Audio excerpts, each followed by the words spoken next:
To present first about multi-level disease and CLI, the hybrid approach. Thank you, Derek. So it would be not the first but the second talk, guys. Miguel Montero, hybrid approach. Again, as always, I appreciate the invitation. I'm very honored and flattered to be here among such great operators, inspirational, truly. One thing that as surgeons and vascular surgeons emerging in the world of endovascular therapy, we obviously are trying to marry these two approaches. And this is not a marriage that has been happening anytime soon, but this is the sort of thing that we're dealing with. A patient that comes into us with a really bad calcified disease, common femoral profunda femoris disease, extensive disease, recanalization in very small islands, and then very poor outflow that once combined in common femoral endarterectomy and then to follow multi-level intervention, you could actually get adequate flow down to the foot, allowing you to then do the wonders of healing and the very satisfactory process of taking that black thing off and working the wound for a few weeks to get a nice granulation tissue and put a skin graft that eventually converts itself into normal, regular skin. And it's beautiful to see these stories of success. So hybrid therapy in essence, and if you can start the timer, guys, so I can keep track of myself. Hybrid therapy is endo plus open therapy in the setting, I think, ideally of extreme calcified and diffuse disease patterns.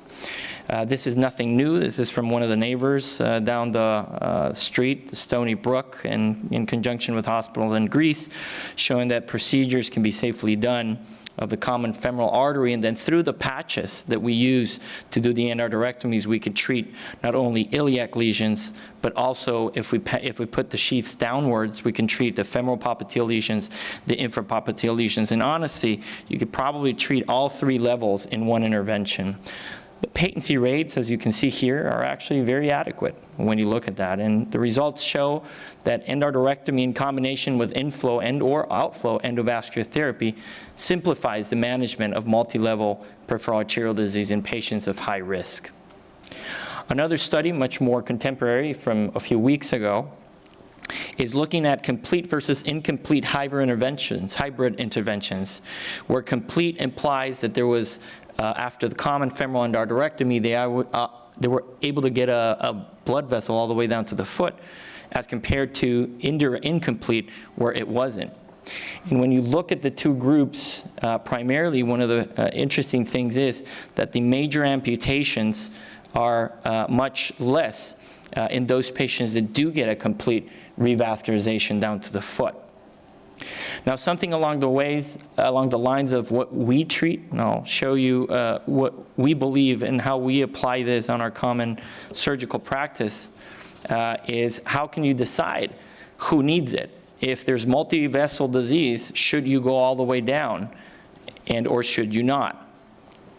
In this particular group of patients, they followed an interesting amount of patients, up to 142 patients, and they looked at freedom from re-intervention or major amputation, divided in this particular graph, classes 2 to 4.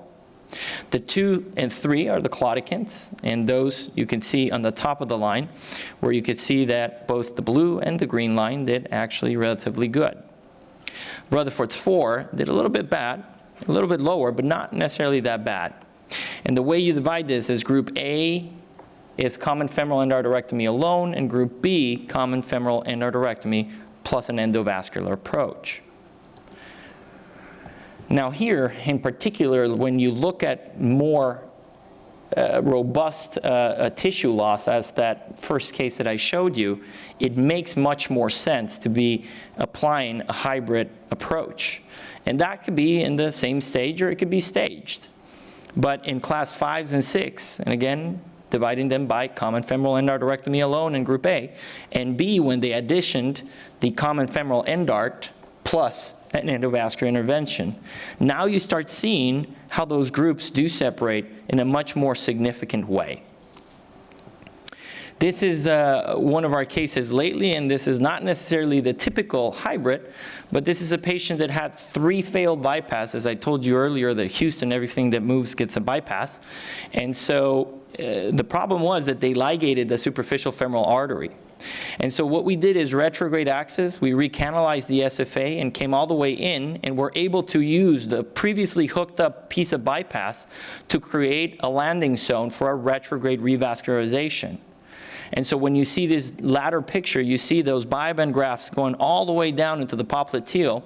So this guy got an open-assisted bypass of the femoral popliteal vessels after, at an outside facility, the only thing he was offered was an AK, as he had already lost all the possibilities of a bypass in that leg. Or when you have a complex femoral popliteal and tibial disease, you can work the SFA and POP and create yourself a great proximal anastomosis for a distal dorsalis pedis bypass, as you can see here. Funny enough, the old Dopplers we use are still named under Dr. Cooley. So that's something cool to work when you work at the medical center. So in a very brief and succinct way, the way we practice is as following. So isolated common femoral endarterectomy is durable, safe, and effective. And we do it in intermittent claudication regardless of what the task looks like. Because if you feed the profunda femoris, odds are those patients are going to do good regardless of what it looks like below the profunda. In those patients that have Rutherford's class 4 and 5, but have very simple, small, short SFA and or POP lesions, we leave them alone. By removing the obstruction proximally and improving flow, most of those patients will actually do better. And then we do serve better by using hybrid combined approaches on those that have class 5. So common femoral disease plus severe femoral popliteal disease. In those patients, there is a sense of going the extra mile, and certainly most, if not all, of Rutherford class 6. Certainly other procedures of the ones I showed you, using an old bypass at the landing zone or using a FemPop SFA stent to create a shorter landing zone when you're trying to use saphenous vein, are all great procedures that need validation, but seem rather useful in the setting of a very complex pattern and a very complex patient. As always, you're all invited. Houston welcomes you, and we have always cowboy suits for everybody that wants to come and play with us for limb salvage. Thank you very much for having me in this meeting. Thank you.